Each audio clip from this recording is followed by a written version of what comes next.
बिहार की राजनीति में सत्ता के आगे सिद्धांत, मूल्य, विचारधारा जैसे शब्द बेईमानी हो गए हैं। यहाँ सत्ता और कुर्सी के लिए पार्टियां अपनी राजनीतिक वफादारी बदलती रहती हैं।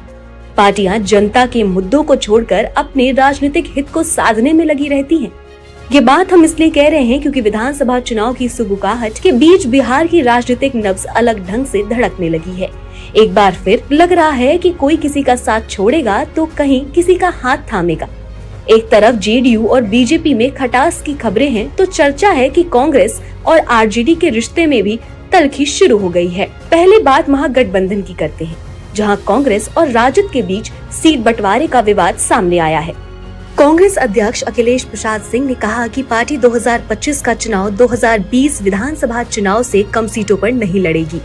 जो भी सीटें लड़े हैं हम लोग उससे कम सीट पर नहीं लड़ेंगे और जिसको जो करना है करे। इस पर तेजस्वी ने कहा कि कौन क्या बोलते हैं उससे क्या मतलब है, बिहार की राजनीति में उनको कौन जानता है। आप लोग तो किसी को भी नेता बना देते हैं, जिसको हम भी नहीं पहचानते हैं, ना कोई पहचानता है बिहार के राजनीति में। अब बात करते हैं एनडीए की। यहाँ भाजपा और जेडीयू के बीच नेतृत्व के सवाल पर हलचल मची हुई है।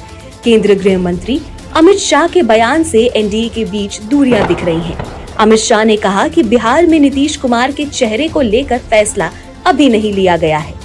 अगला बिहार का चुनाव आप लड़ेंगे नीतीश जी के साथ? मैं डिसिप्लिन कार्यकर्ता हूं भारतीय जनता पार्टी का, ये पार्लियामेंट्री बोर्ड का अधिकार है।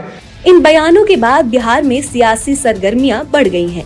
चर्चा है कि दोनों गठबंधनों के बीच दरार पड़ चुकी है। अब देखना होगा कि क्या नीतीश कुमार फिर से बीजेपी की पालकी से उतरेंगे, क्योंकि नीतीश कुमार ने इतने मौकों पर पलटी मारी है कि लोग उन्हें पलटू कुमार कहते हैं। वहीं बिहार में कांग्रेस 2020 वाला खेल खेलना चाहती है तो दूसरी ओर से तेजस्वी यादव आंखें तरेर रहे हैं। इन सब के बीच सत्ता के लिए लड़ रही इन दोनों गठबंधनों को आगामी विधानसभा चुनाव में बड़ी कीमत चुकानी पड़ेगी।